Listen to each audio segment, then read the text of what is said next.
I had not a clue. You know, a lot of people say that wives know, and we've not found that a lot in the couples we work with. I had not a clue. He walked in, he'd been at a meeting, and I thought someone had died. And I didn't know it was our marriage. And so when he sat down and made his confession, I was absolutely shell-shocked.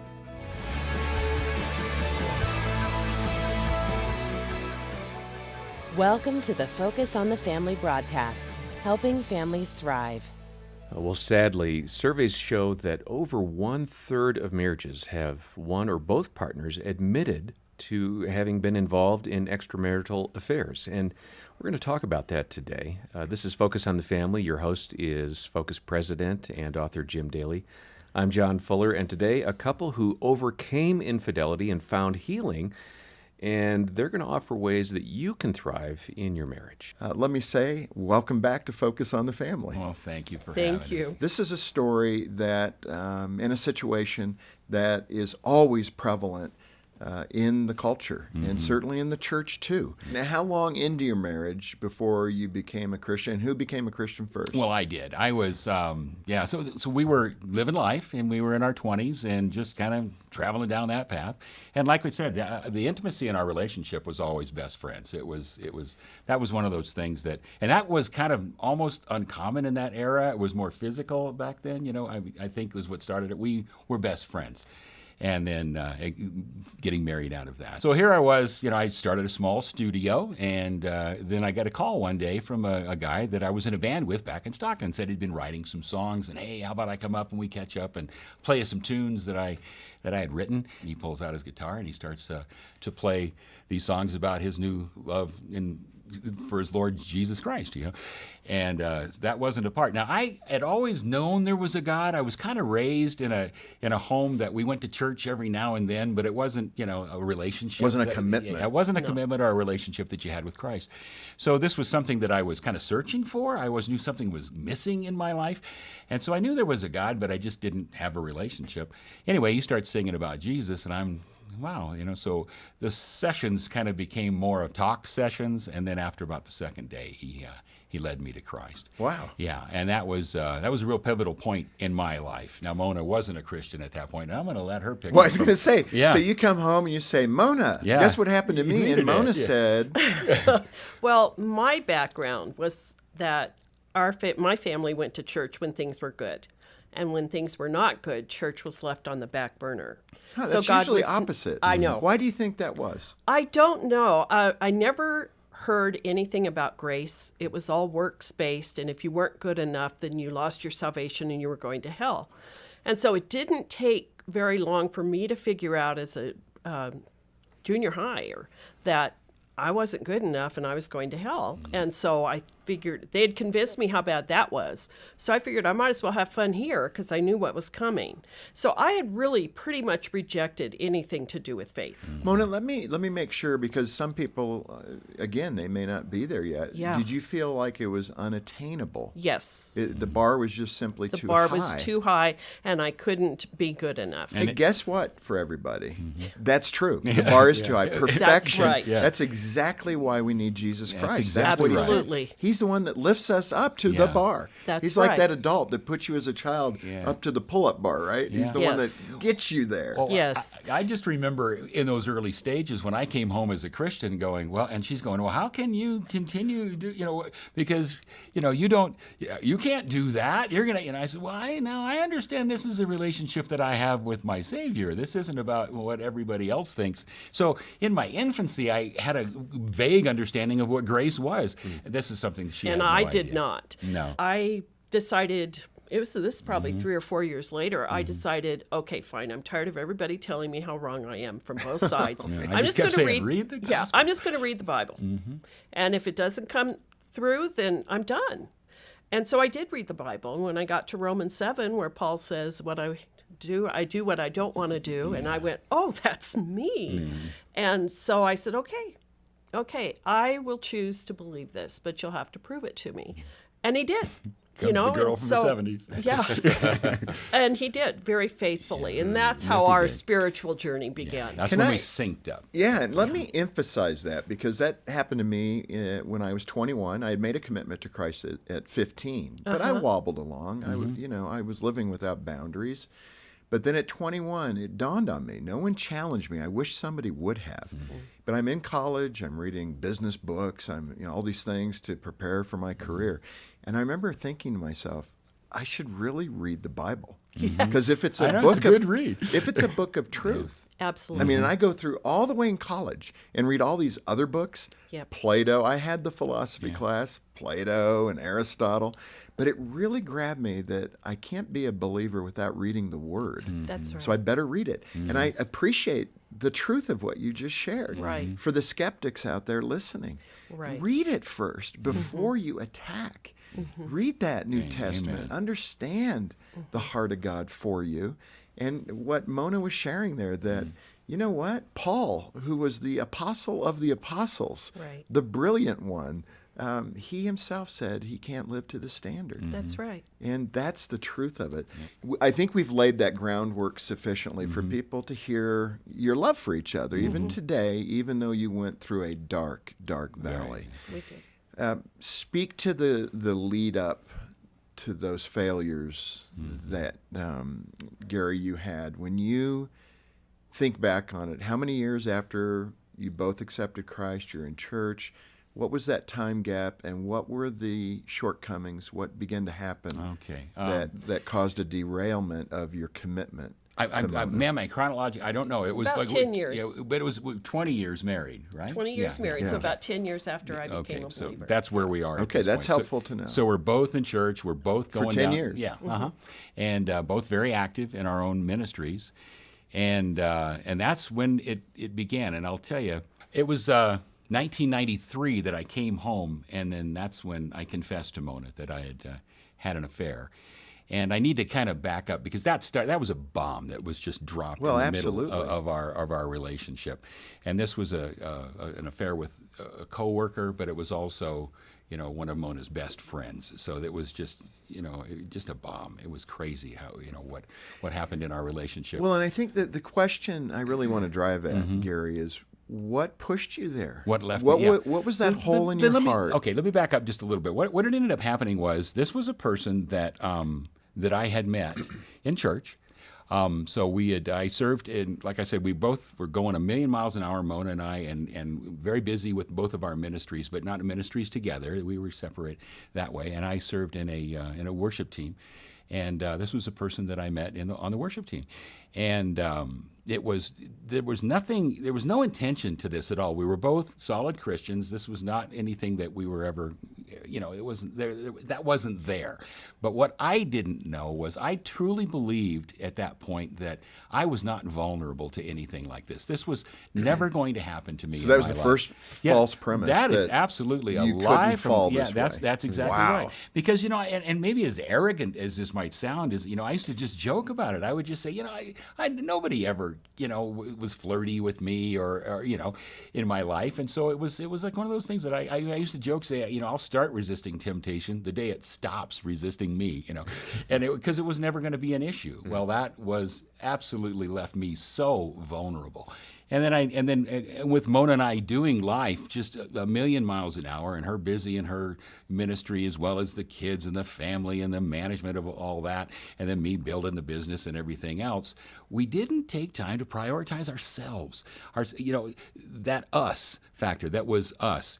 We always just kind of took each other for granted, and so, but not in a bad way. It was just we were doing life. But again, busy. let me keep it on the rails here because I think for people to follow this, it's really critical because many people listening right now, it's possible, literally thousands, might be in this same place. Same that exact you were. place. So I want to speak with that tenderness and with that insight coming from you, experiencing it. Yeah. A tool for them to help. So.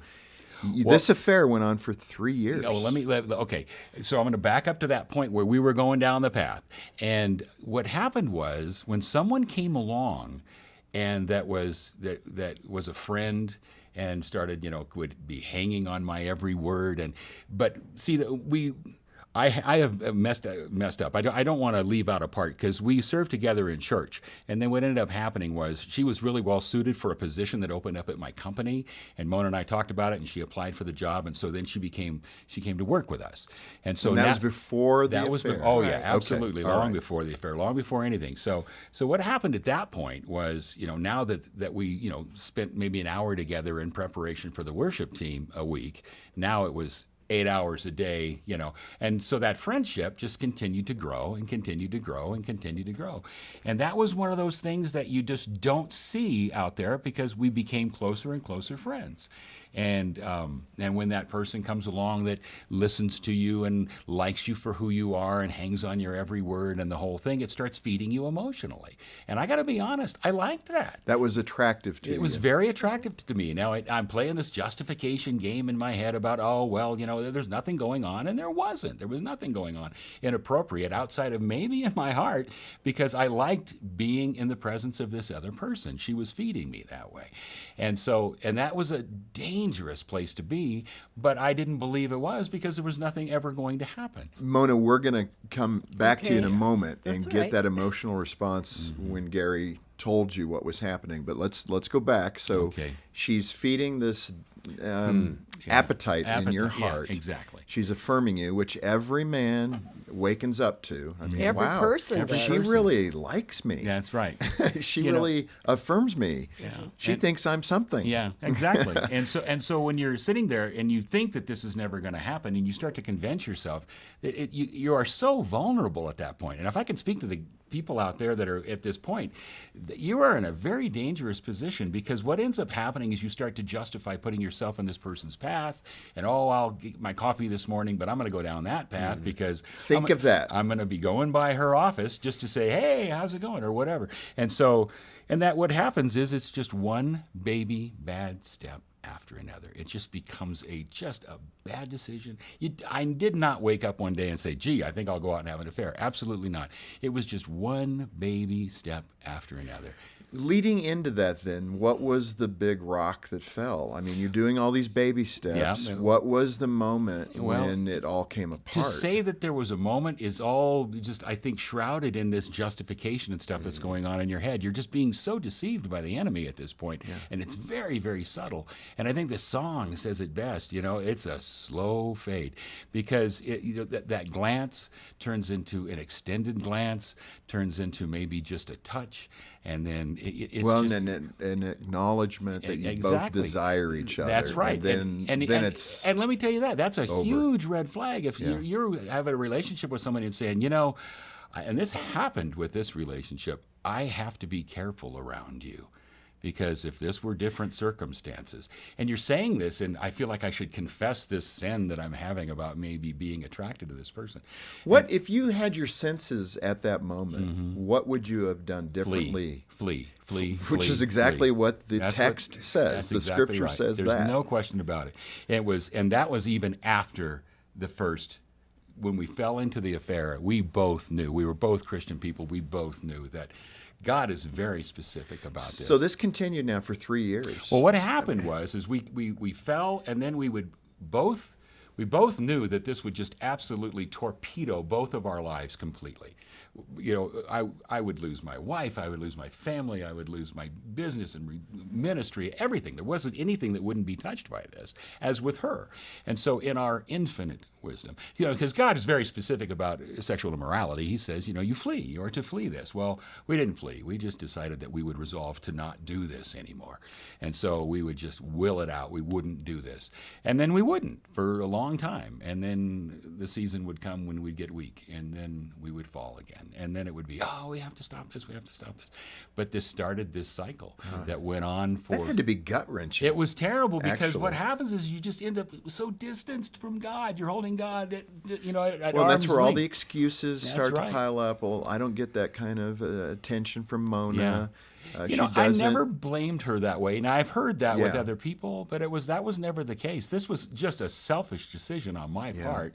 But I was battling with this. I didn't want to do this anymore. I think a lot of people, Christian guys, are. I do remember you being a little angry, Yeah. which is very common when someone's in an affair. They'll either be extremely loving or mean. you hear. Now, Mona, I want to pull you into the story because the women listening are going, Mona, come on. Why weren't you observing something? What happened for you? It was like you did not know. I did not know. They were very good at keeping the relationship separate. I thought it was cool that they were good friends. We were all good friends. We were doing life together. And here's where I made some mistakes because I thought Gary was better than that too. Huh. And the reality is, no one is. Adultery is an equal opportunity sin. It transcends even spiritual maturity. And so the point was, I used to say, I'd have to catch him literally to ever believe he'd do anything. And I forgot what God said in Jeremiah about our hearts being desperately wicked. See, I believe that about everybody else, but not my husband, and certainly not me, and certainly not somebody famous or really spiritual. And so we did not protect ourselves Mona, much. I want to be careful, though, because what I'm hearing you say is that you can be bitten if you trust too much, and I don't think that's what you want to say. Or how do you trust but verify? I guess. So, Yeah. I mean, how do you have that trust in your spouse, but you still keep your eyes open to the possibility, so your communication is open? Okay. So what Gary and I do different now is we do not put ourselves in situations where we spend a great deal of time alone with someone of the opposite sex.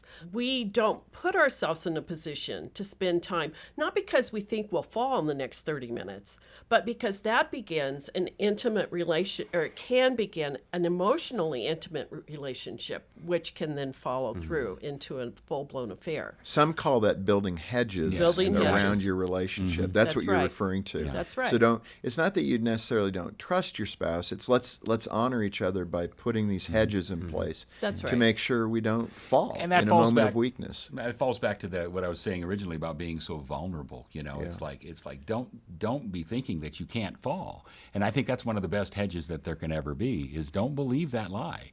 Everybody is capable of this, I think. So Gary, to be forthright now, there was a cohort, a colleague, Yes. who kind of came to you and had observed the behavior. Yeah.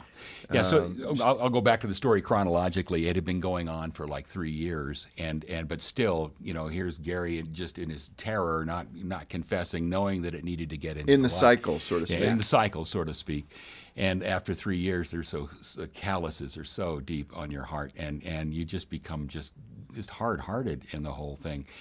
And then, I mean, I hate this part, but I have to say it. Another woman that came along. It was a one-night stand, but it was the 2x4 to Gary's forehead that God used to just beat Some sense into you? How could Reality. I go so low? I was kind of stuck in a loop in that thing, and this just was one of those. Oh my goodness, how can I was just disgusted. Would it be fair to say it was revealing who you were? Yeah, exactly. And that was scary. And that was Like absolutely. your human appetite. Yeah, well, you Absolutely. start to just convince yourself that I must be okay back in this terrible behavior, and it was just God cleaning me out, just bam. And I mean, and so at that point, and even though at that point I knew something had to be done, and I knew I needed to confess and get this into the light so the enemy would lose his power in all Right. of this.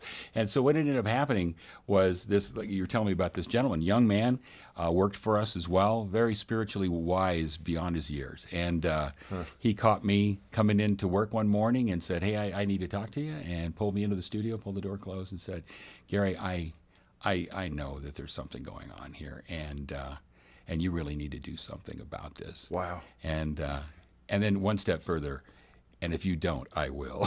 and I need to say that because so many people hear my testimony and the offended spouse will go home and say, well, at least Gary came home and he repented. And But you were forced into I it. was That's right, you busted. got You would have God. still been in the Yeah. spin cycle for some period of time. in terror, of this ever coming out. So, yeah. Mona, I mean, we have loaded the situation for you to speak to the pain in your heart the day that Gary comes home or wherever it was.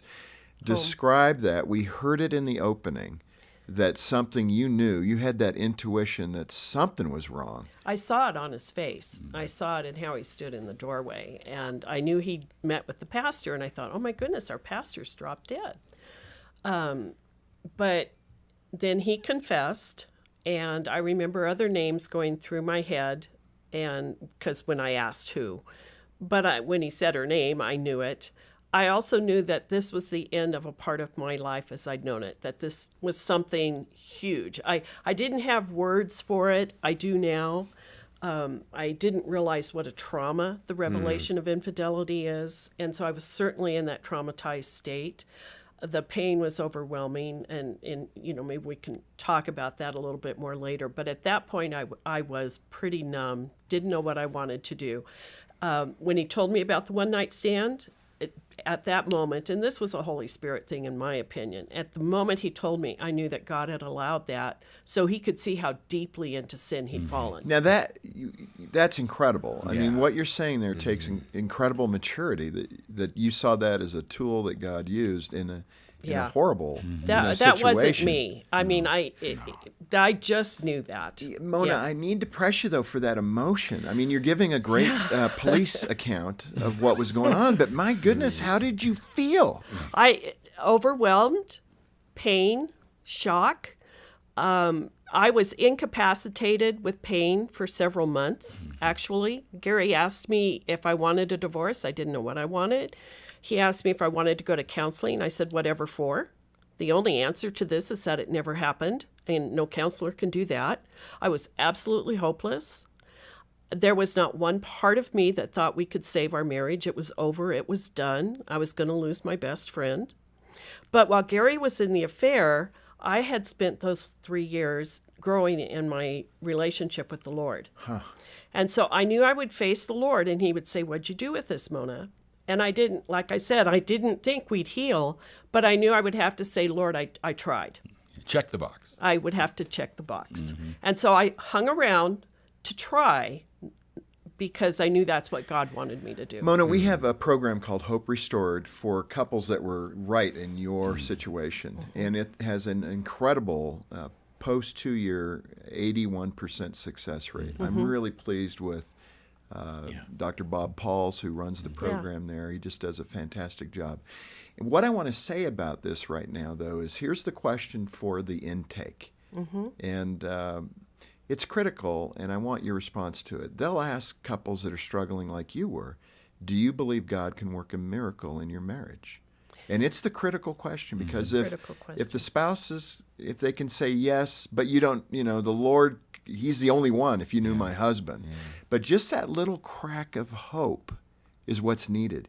Is that where you were at? You had that little bit of hope that maybe? Perhaps. I really don't have an honest answer to that, because you have to realize in that traumatized state, nothing's working right, even in your brain. You can't think straight. It's like the widow in the ER who was just told her husband dropped dead. That's the depth of this wound. I must have had some little glimmer of hope. I believed God could do a miracle, no problem. Did I believe he would do it in me and Gary? I'm not Bigger sure. question. Bigger question. Man, we're at the end of the program today, but we've got to stick with it. And, I think people like me, we're appreciating the openness. This is how the church heals. Yes. By hearing Amen. stories like this. Some of you might be mad at Gary. I get that. Some of you are pulling from Come back Mona. tomorrow, please. But we need to hear the rest of that story, because it's not about either one of you in the big picture. It's about God's work in your life. Amen. And I think that's the reason that we need to come back and give God the glory for repairing a brokenness that only he could repair. And I am grateful for the way you've approached this. Let me again mention Hope Restored. That is a program, if you are hearing this and you're in tears right now, and you're feeling the pain because you're living the pain, maybe not all the exact details, would you invest in your marriage? Would you honor the Lord by doing what needs to be done to save it? Call us here at Focus on the Family. Literally, this is happening hundreds of times this year. Couples are going to come to Hope Restored and be restored in the name of Christ. And we are grateful to you when you say, yes, I will try. And for those who are supporting the ministry, this is it. If you want to stand up and be counted and be a part of helping couples, especially Christians, to say, I believe in God. I think God can do that miracle.